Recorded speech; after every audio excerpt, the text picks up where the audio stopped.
Hello and welcome back to the Voice Kind of Weekly recap. My name is Sean. And I'm Chris. We are back after a hiatus that was completely inspired by our American holiday of Thanksgiving, which was good. Absolutely. Yeah, it was fine. It was good. Yeah. It just meant made things very complicated with scheduling, and we're happy to be back. Oh, yeah. The Voice has continued on regardless of our break. They did not listen to my plea to just hold on 2 weeks. We won't fault them for it, I guess. Yeah, I won't hold it against them. And basically, we'll just talk a little bit and catch up on what we've missed and what has happened and where we stand now. So, who was your favorite again? I can't seem to remember. Yeah, that person that nobody can seem to remember that I picked from the beginning. Wow, man. What a call. Up, man. I have no idea. Like, I had no problem believing that you picked a good candidate, but I think at this stage she stands a very good chance of winning. I'm convinced she can win it. And you know what? And I've been doing some research too. Now, everybody hold on to your pants. We are talking about Cassidy research. Pope, by the way. Huh? I'm just informing everyone in case they haven't been listening. Cassidy Pope is who we're talking about. Yes. My favorite. And I did something recently that I just found out that The Voice has their YouTube page that they put the performances on. They put each individual performance as a separate video. Right. Now, the week Amanda Brown sang Dream On, she hit 1.6 million views fairly quickly. That's insane. I didn't even realize it was that high. Yeah, and now Cassidy that week when she sang it was the Avril Lavigne song. Or Avril Lavigne.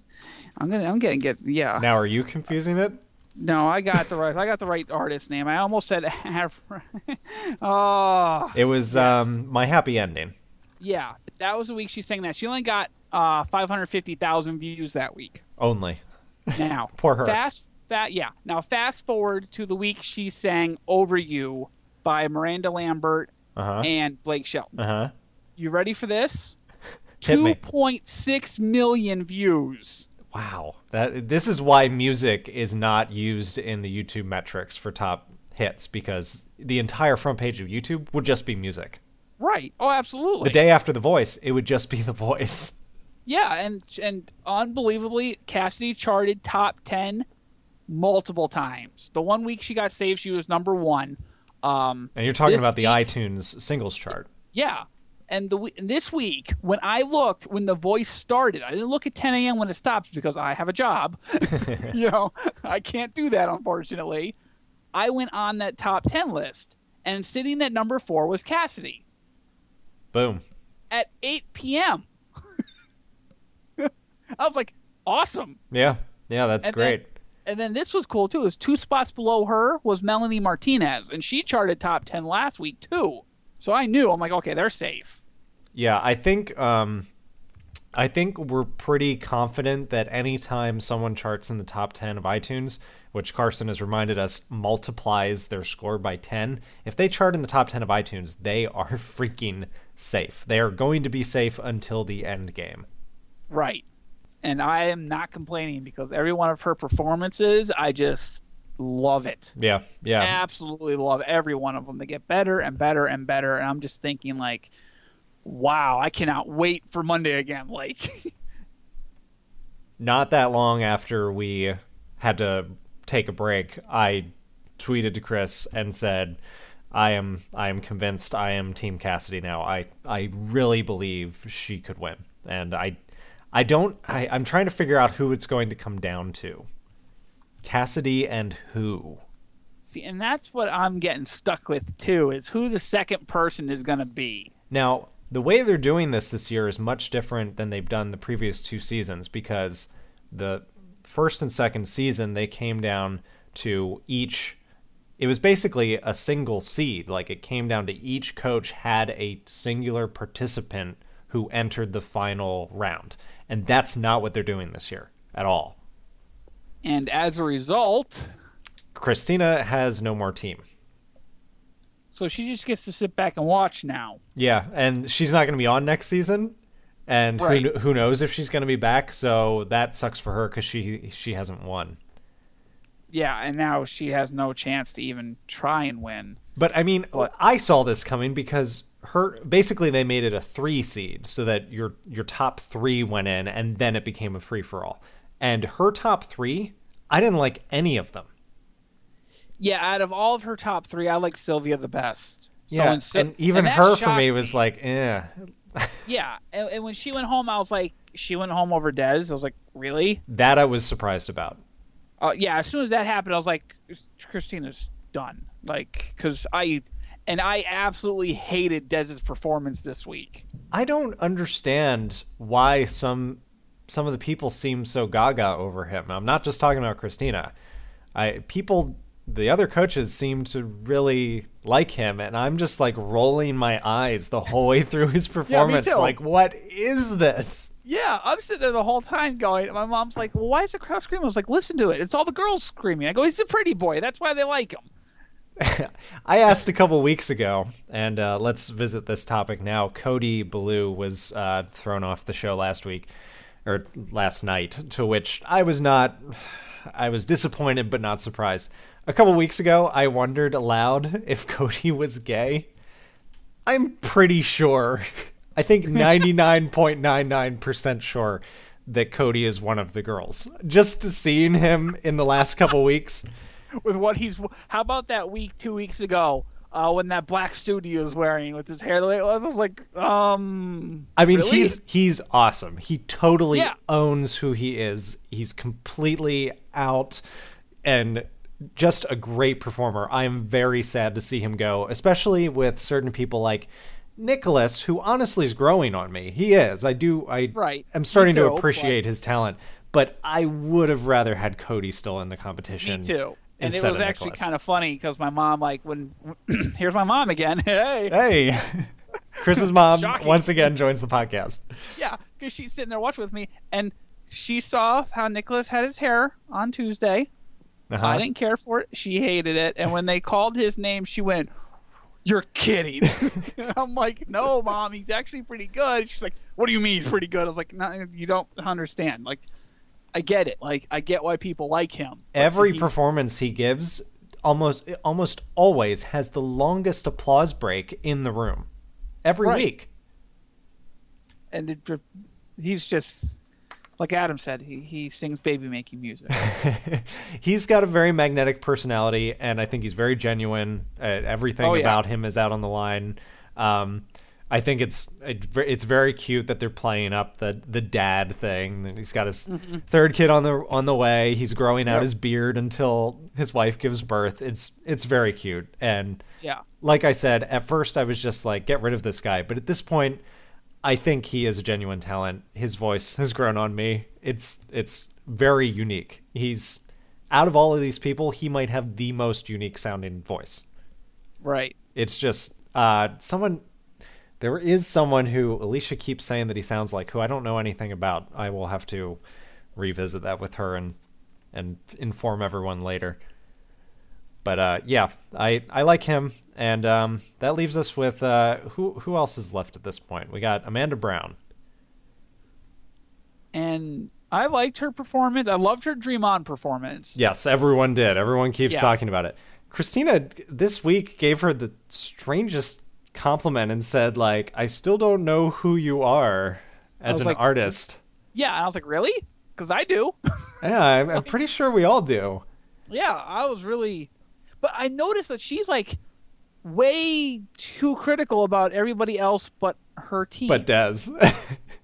And I'm like, what is going on here? Like, I get it. You're trying to, like, put some doubt in the other people's minds about the other contestants, so your people get voted in. But the other coaches don't really do that. Right, and nobody else does that. And I'm like, come on. She's just the alpha, and she's like, right, exactly. Get back. Everyone down. And I really like Amanda. I could see her into the end game with Cassidy. I think so. Absolutely. But one of the other people I could still see in the end game is Trevin Hunt. Right. Team CeeLo has been incredible. That's Trevin, Nicholas, and Cody, the recently lost Cody. But he was the last person with 3 people still in the competition. Yeah, which was incredible. That definitely surprised me. CeeLo went for like as eclectic as he could, and he picked like people from all over the place, and clearly that strategy worked this year. Right. Oh, absolutely. It may have had to do with them having the 3 seed instead of the single seed. Yep. And I like Trevin. I think it could come down to him. He's been kind of I don't think he's been as great as he has been like in the past 2 weeks. I think the Usher performance it was an Usher song, right? I think so. I thought that was an up, and then this week was again kind of back down. And right. Whatever he sang before Usher again, I was like, okay. Yeah, I did the same kind of thing. I was excited to see him do something different. Yeah, absolutely. Me too. And then it seemed like, for me, for his performance, it seemed like they told the crowd to do certain things during the commercial break. Because did you notice how many people had their hands up in the heart shape while the song was going on? Oh, no, I didn't. Because I did. I was like, really? I was like, what, did they tell you guys to do this? Like, there was like, how many people doing this? Yeah. Then somebody had it messed up, so I had to laugh. Yeah, I always look for like the awkward guy in the background who's not participating or happy or anything.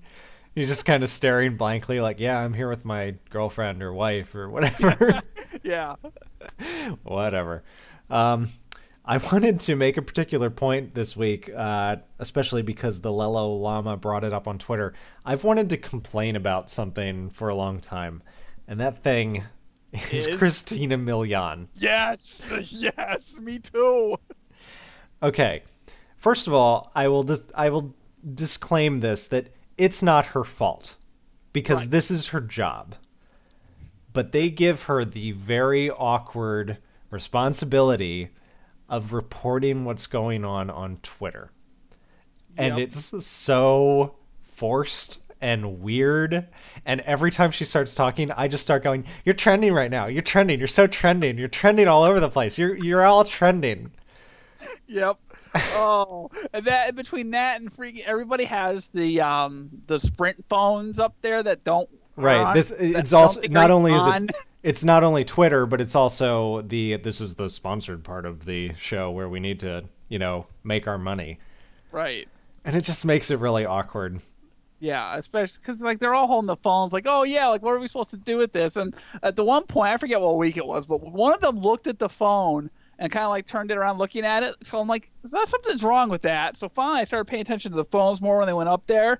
And like they flipped the screen over once and it was just black. I was like, they're not even on. I don't know how to use this thing. They're props. It's terrible. It's just a brick. The only moment this season that was genuinely exciting with her just happened this week. Right, and that was incredible what they did. I was really happy they did that. Terry McDermott is still in the competition. He's still doing great. I think this week he sang this Blake Shelton song, which wasn't my favorite. He's had such a strong week after week after week of doing classic rock or something like it that I just think has been solid. And this week I was kind of like, okay, kind of missed the mark a little bit for me. I was surprised when he did the group performance on the results show. They sang Rhythm of Love, and he sounded great. And that's just like a modern pop song. Yeah. But anyway, his story is, he's from Scotland, and he's not close to home. And he's also expecting, right? His wife is pregnant? I believe so. And he's got kids, and it's been hard on his relationship. And he said to Blake in one of the behind the scenes sessions that he's seen a hell of a lot more of Blake than he is of his wife. Right. And it's just kind of awkward. And he gets up there in the Sprint Lounge with Christina Milian, and she makes a point of mentioning, like, I know your wife couldn't be here and it's been really tough on you. And he's like, yeah, I know. It's really hard. And then she's like, well, we have a surprise. And his wife walks into frame and he goes, holy shit. Yeah, that was classic. That was a live moment that they suddenly had to be like, okay, 3-second delay. We need that right now. Yep. That made me feel really good. I was like, oh, yeah. That's so cute. Yeah, I was like, that's awesome. I'm so glad they did that. So that was the one redeeming moment of Christina Milian the whole season, probably. Yep. When they're just doing the before live stuff, when she's just on Twitter and kind of being their community person, I don't mind her at all. Because that's just, again, that's her job. That's what she does, and she's really good at it. She's good at the hype. But when it's in my face and I have to watch it on TV, I'm like, ugh, come on. Let's get back to singing. Anytime they say, let's go to Christina Milian and Sprint Skybox, I'm like, let's not. like sometimes I just don't want to go up there. I'm pretty sure there was at least one time that I just muted her for 2 minutes and like turned on my tablet and poked around on YouTube for a minute. Yeah, exactly. I did something else. Too. Watched a little bit of go get dinner now. Watched a little bit of Archercraft, probably. Absolutely. It's a good diversion. Oh, it was great diversion. So, Dez and Cody were both sent home this week. We've discussed Amanda Terry, Trevin, Nicholas, and Cassidy. And that leaves, I believe, what I would have called the underdog of this competition several weeks ago. Definitely. Oh, yeah. Melanie Martinez is... I didn't expect her to be so well received by the public. I thought she would be a little bit more niche, and... I really liked her, but I thought that was just me. The iTunes singles chart has proven me wrong. Which blew me away because I wasn't expecting that to happen either. And then last week she charted number 8, they said. That was with her cover of Seven Nation Army by the White Stripes. Right. And then this week when she did Too Close, which she brought back the That's tambourine. that dubstep song that everyone knows from commercials. Yeah. And she brought back the tambourine. Awesome. Awesome. Right? Very awesome. And she charted, I don't know how high she got because they didn't actually tell us this week. But like I said earlier, she was 2 below Cassidy at 8 p.m. when The Voice started. Mm-hmm. What? And they specifically did mention, at least, she was number 1 on the alternative list. Yes. She hit number 1 on iTunes Alternative. That's mind-blowing. She is the youngest person in the competition, and she has this artistic vision that I think is unparalleled among the other contestants, even like the people who I think might win. Yeah. Oh, well, the dress the one week was all from a photograph she took for something, right? And so was the artwork in the background of her singing. I was like, that's cool. I've said it before. I love the way that they change the staging for every single contestant. One of the things that I've thought about before is when I watched American Idol, it never occurred to me that for each performance there should be like different staging and different people playing on the stage, like new instrumentalists. Like this week I forget which artist it was, but they had a saxophone player out main stage with them, and I was like, yes, they should do this. And American Idol it kind of felt like it was all one show, one stage, and people just rotated on and off. The Voice is like, you've got 5 minutes. Do whatever you want. And it's always really cool because I know Melanie's was like this wooden set with these lights on it, and it's hard to describe. But it kind of felt like a garden party at night. Like it was a trellis with like little lights on it, and the band members were around her, and they were kind of dressed like Mumford and Sons or something. They had like white shirts and vests. Right, and it worked so well. It was just like, it was fun to watch. Yeah, that's a huge part of selling yourself, being able to control your presentation and putting all of those impressive elements into it. I'm thinking of, even though he went home, Cody's performance of Somebody to Love by Queen. He had this staging with a piano right on stage, which if you're going to do Freddie Mercury, you should put a grand piano on the stage. And they did, and they had him walk up on top of it and sing from up there. That was just great. It was a great way for him to go, unfortunately. It was a good last performance for him. I'm going to miss that guy. Yeah, I actually was hoping he'd go ahead of Nicholas. When Nicholas got through, I got really nervous because based on who was left, I was like, we have a problem. Because 2 of them I wanted to stay, and I knew one of them wasn't going to. And it was Terry, right? Yeah, it was Terry, Cody, and Dez. Dez. And I was like, I looked at this. I went. I know Des. I knew Des was going home because I absolutely hated his performance. Yeah, Have I said this? I was pretty sure he was going home. Yeah. So I was like, okay, so who's the last person left? And when they showed those three, I was like, oh no, Cody's going home. Someone you like is gonna go, and it's Yeah. probably Cody. So going forward, who are the next two knocked out? Predictions, go. Me? I would say Nicholas David. And oh god, see, this is where I got stuck now because now with those 5 left, they're all really good. Exactly. I would have to. Oh god. Just because of certain people charting, I'd have to say maybe Trevin is the next one to go or Terry. Yeah, I would agree. I think it's Nicholas and Terry or Trevin. I think you're right. Yeah, and then after that, then there's no one who's happy. Like right, every yeah, person exactly. it's just gonna hurt. It's just gonna hurt to watch them go. Yeah, that the semifinals is going to be rough. The finals is probably going to be even rougher. But I will persevere and be happy through it all. Adam, because I called it from day one. Adam has said, throw it out there. Adam has said multiple times that this is an awkward thing. Like this is a forced thing. And Christina pointed out last week that the person who finished like 4th in the competition last year is actually the most commercially successful of last season. I think that we're down to the cream of the crop now, and basically these top 8 or 10 or 12, or at least most of them, are probably going to enter the music field with no real barrier to their success. Right, yeah, and a great example of that was, this was the only thing I know from American Idol, was Daughtry was on it. Right. And look where he is now, and he did not win. No, that was one of the seasons that I watched, and when he got cut, I remember sitting there with my family, and we were all like, he wasn't my favorite or anything, but we were all like, what? Exactly. And look at him now. He's got how many? He's got what, 2 albums out?